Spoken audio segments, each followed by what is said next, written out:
So hello everyone, in this video I'm going to be taking a look at the video I posted a few days ago of me tearing down a Fujitsu Esprimo D756 small form factor PC. So I posted that video a few days ago. In any case, if you've not seen it, do make sure to click on the link here to take a look at the video. It was a complete tear down of the Fujitsu Esprimo D756. In that video, I actually didn't make any commentary, and I received a few comments and people asking me to go ahead and do a commentary over this teardown video. But in my thinking, the teardown video was very comprehensive, and I felt like anybody that would have checked it out should be able to see exactly the features that was in the D756. But there was one particular comment that really got me interested. Young guy reached out to me and he wanted to know if there were really very big similarities between or differences between the D756 and the Fujitsu Esprimo E720. And given that I have the Esprimo E720, I felt like this was going to be a very good time to go ahead and make a commentary over this teardown video, basically taking a closer look at the similarities between the D756 and the Esprimo E720. First, taking a look at the front of the PC, we see that we've got 4 USB ports, 2 USB 3.1 and USB 2.0 ports. And if you take a look at the Esprimo E720, we've also got 4 USB ports in front, but these are all USB 2.0s. So this is one major difference that you will be seeing. The positioning of the USB ports are also kind of different. They are all aligned on a straight line. In the case of the D756, we've got them in this arrangement.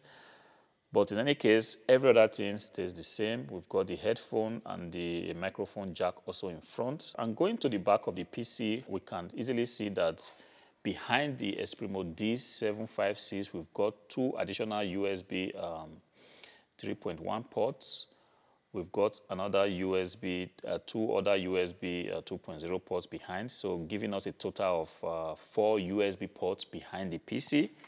But if we take a look at the Esprimo E720, we've got a total of 6 USB ports, out of which 2 are USB 3.0 ports. So if your consideration is about the number of ports, definitely behind the 720, we've got more ports at your disposal. We've only got 4 ports behind the 756. Additionally, we've got a DVI port here, and we've not gotten any VGA ports. If you take a look at the E720, even though we've got a DVI port, we've also got a VGA port. So this is kind of important or interesting if you decide to connect additional monitors to your PC. And additionally, we also have a display port, even though we also have a display port behind the D756. So if you're talking about connection points for your monitors, we've really got more possibilities here. If you take a look at this PC, you can actually see that there's a graphic card behind. That's, if I remember correctly, it was an AMD Radeon HD graphic card. So this gives us the possibility of having a HDMI port and an additional DVI port. But if you do not have a graphic card on this PC, you only have a DVI port as well as a display port available to you. It's interesting to also note that we've also got a serial port behind, and that is also missing there. So every other thing is pretty much the same. We've got the PS2 jacks and the LAN port, which is we've also got in here. The E720 has pretty much got more ports for you if that is going to be a consideration for you. If you want to plug more stuff, you want to plug your USB stick, your USB mouse or keyboard, your wireless LAN card or whatever you want to plug, just know that you might have more possibilities here behind this PC than on the D756.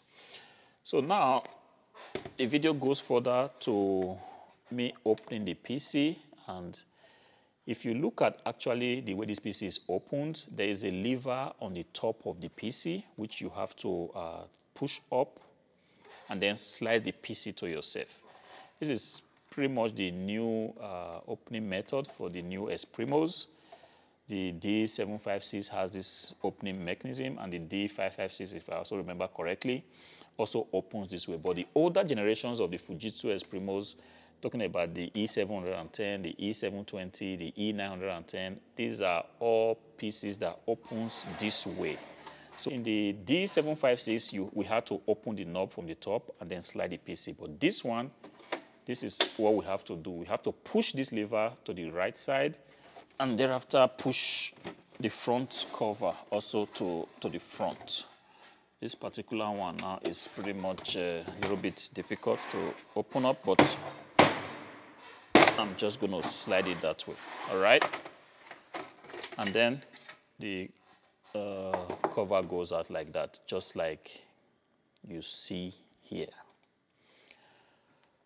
So I kind of prefer this opening method because it really removes the stress that comes with sometimes pushing this thing and having to drag it. This one, you just have to raise it up and then you can easily take off the front cover. So I kind of prefer the D756 in terms of opening it up. So let's take a closer look.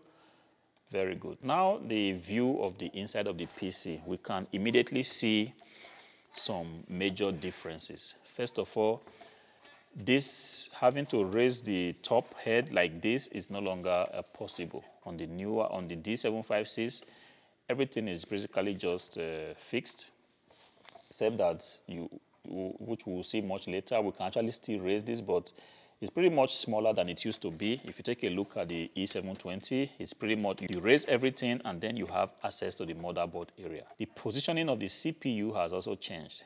In the E720, the CPU and the fan is positioned right at the center of the main board. But if you take a look at the D756, we see that everything kind of moved towards the front of the PC. And if you look closely, there's a fan, a case fan right here. And there's an air duct right here, and that's the CPU cooler, and that's the CPU right underneath. This is just kind of design, but basically on the E720, we have it right here. That's the fan, and within this, that's the CPU cooler. And within the cooler, we also have a fan like right here. It's not really visible, but yeah, right here, the black one here. See? And then that CPU is right there. And we've also got two PCIe slots. It's kind of dark right here, but that's the first PCIe slot. And that's the second one on which the graphic card is resting. And we also got additional two PCIe slots here, one or two. Just the same way you have it right here. So if you're looking at putting a graphic card on this PC, you have very good possibility on the D756. As well as on the E720 Fujitsu Esprimo. So let's go further. So behind the PC is pretty much the same. All you have to do is to take up the PCIe brackets. And then I went on to take out the graphic card. So moving further. Very good. If you take a look at the D756, we see that Fujitsu kind of introduced the air duct, which is this green plastic cover that you have here. We don't have that here on the E720, and before you can access the CPU or take out the CPU cooler, you definitely have to remove the air ducts, and thereafter you have access to unscrewing the CPU cooler. On this particular model, you really don't have to push the whole top of the PC out. You only have to raise the hard drive compartment to the right. I mean, you lift it up, kind of push it to the right, and there you have access to the hard drives. On this particular PC, is an SSD right there and also a HDD right there. So, but if you take a look at this PC, this is the hard drive compartment.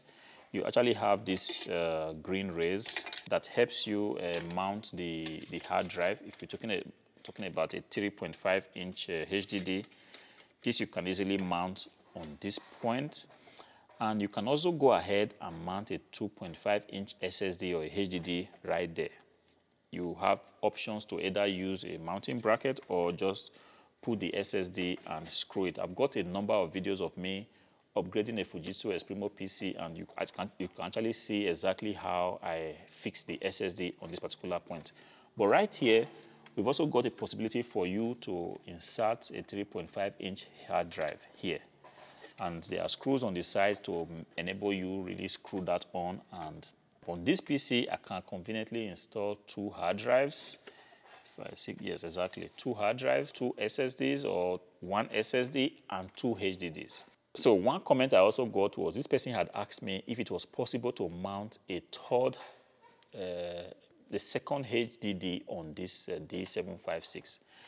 And I wasn't so sure because at the top of this PC comes the DVD drive, and then you only have the SSD slot, which is right under, and the other slot right here is only 3.5-inch. So you basically do not have that possibility. So this particular PC, you can actually go ahead and mount an SSD right behind here, and one HDD comes here, and the other one comes here. So if this is also a consideration for you, it's good to know that. But it's also possible here, but it might look, things might really look a little bit very tight and clumsy. But on the E720, you might have better possibilities to mount 2 HDD as well as 1 SSD.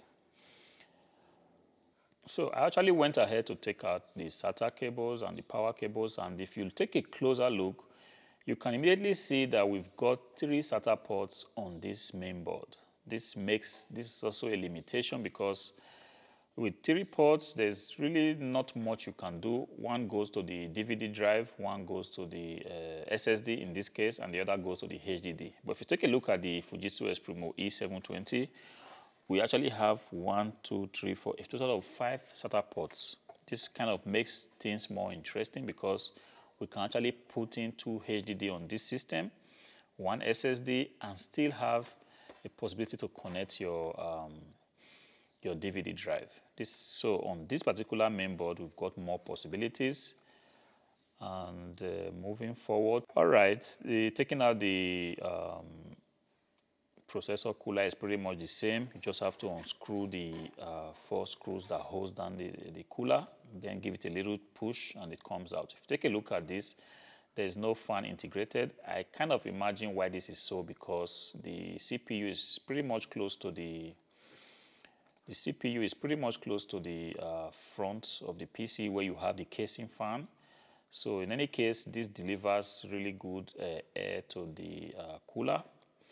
On this particular model, you have a fan actually integrated here on the CPU cooler. So because the reason is not far-fetched, you see that this is quite a distance from the fan here in front. So it makes a lot of sense to include a fan here, or to make sure that the CPU is properly cooled when the PC is working. And talking about the processor, we have here on this board an Intel 6th generation CPU, while on the E720 we have an Intel Core 4th generation CPU. So this is pretty much newer, and this is just the 4th generation, but believe me, this processor holds very much as the 6th generation Intel Core processor. I've used both.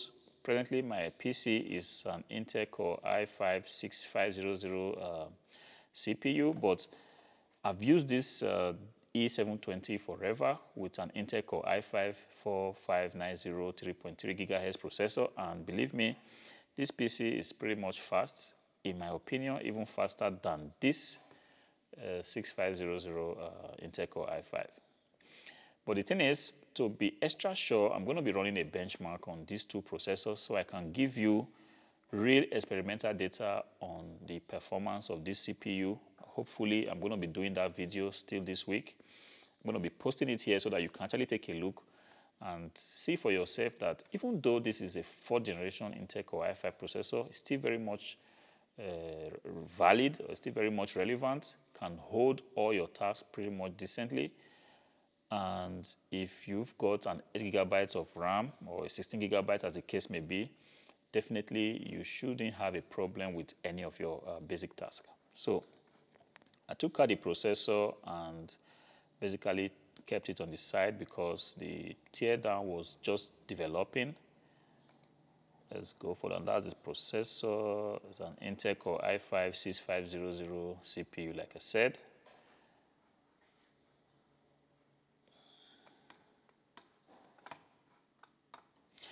All right, if you take a look at the RAM on the D756, it's a DDR4 RAM, already a little bit faster in my opinion.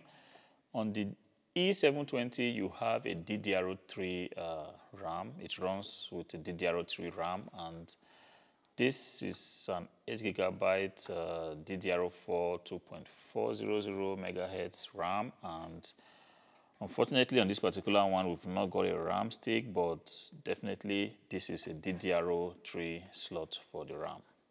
So going further, I went ahead to take out the power supply, and on this particular PC, yes, it's pretty much the same wattage. We've got a 250 watts power supply here, and the same we've also got for the E720. But the only thing is that, talking about the design, this looks a little bit smaller because the PC itself is much smaller than the E720.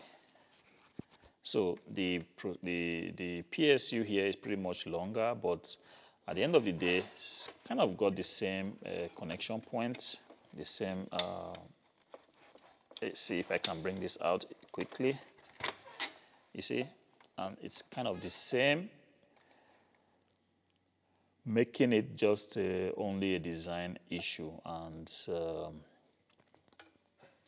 taking it out is also the same. Behind it, we've got 4 screws holding the power supply on it, and I think this is pretty much standard.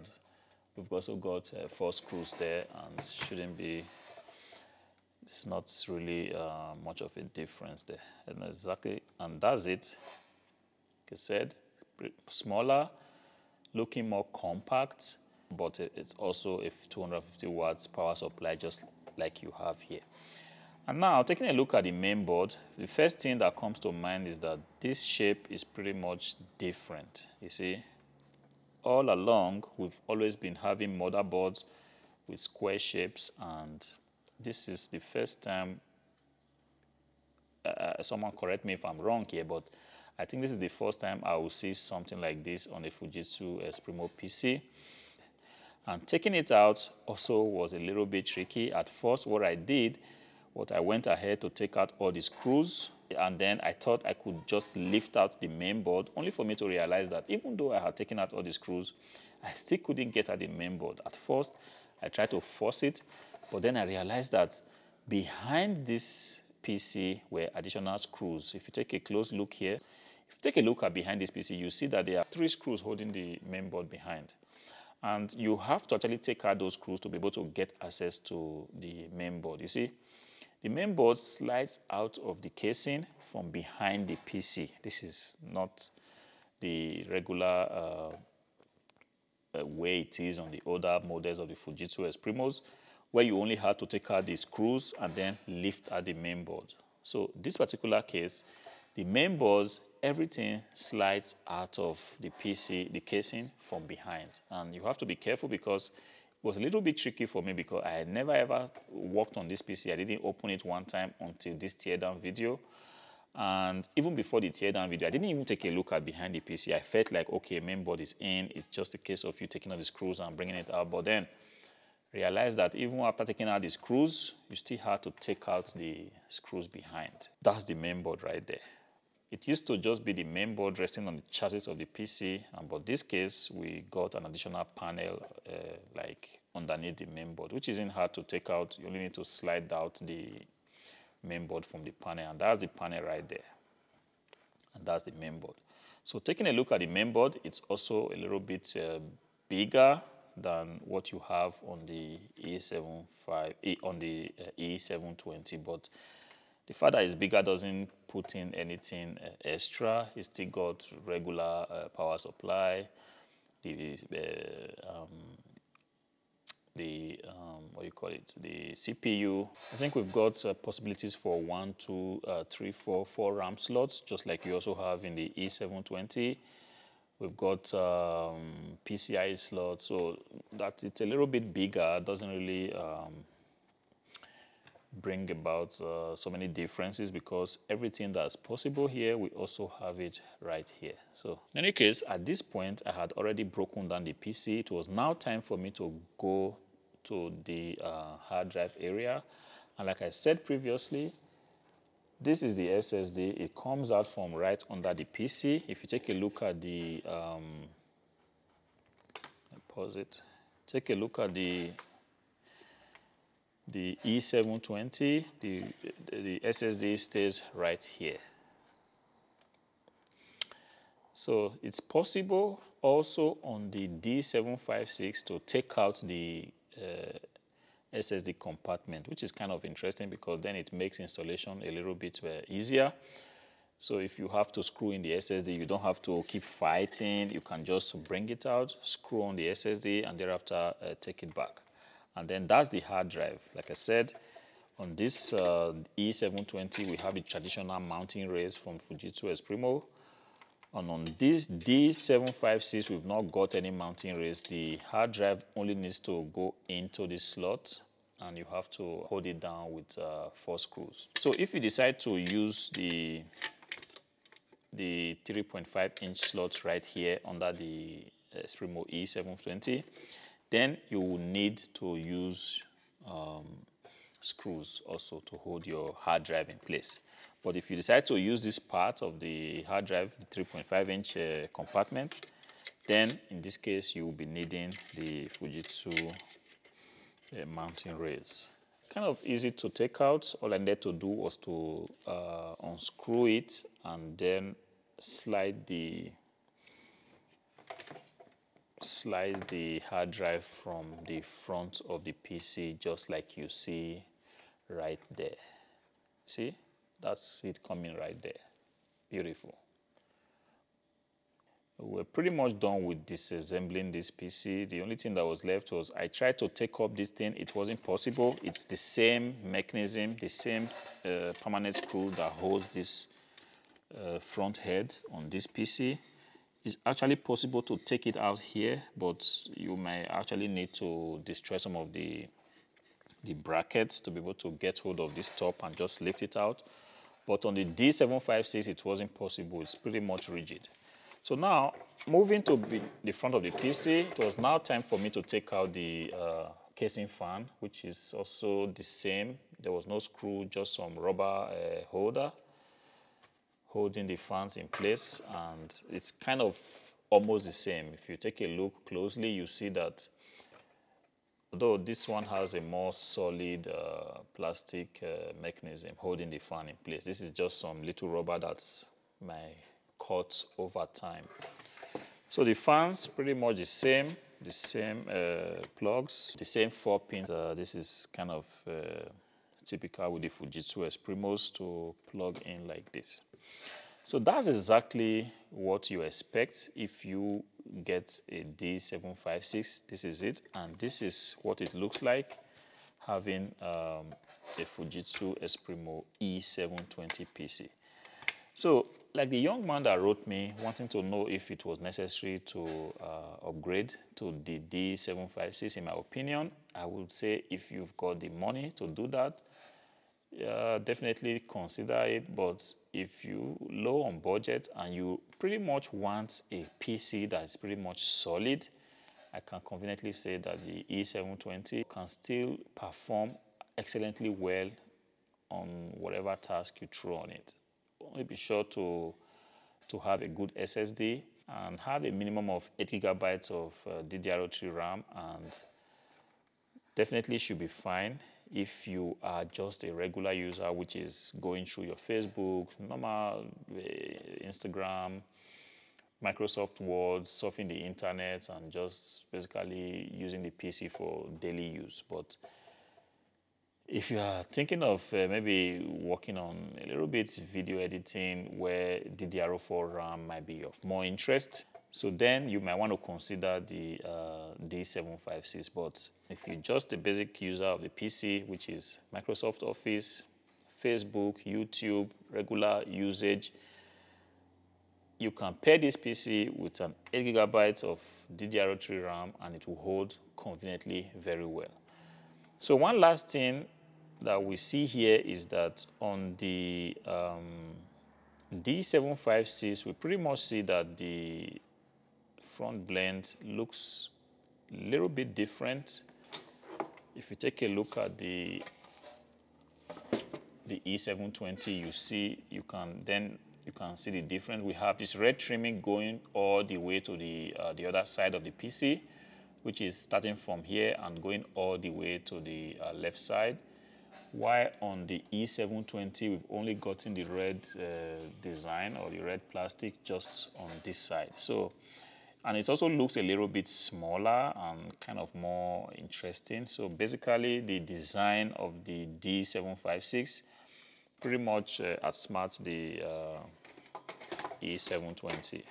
So I think that was about everything. If there's anything I have left out, feel free to comment below. And that's the whole system after tearing it down. We've got the main board right here. We've got the graphic card that came out of it. We've got the DDR4 RAM. We've got the front blend, the power supply, the air dots, and the SSD and the HDD. We've got the CPU cooler, the CPU, as well as the fan. So if there's anything I still left out of this, or is there anything you want me to add, feel free to comment down below. I'll be glad to read your comment. And having said that, I'll be seeing you again in the next one. Peace.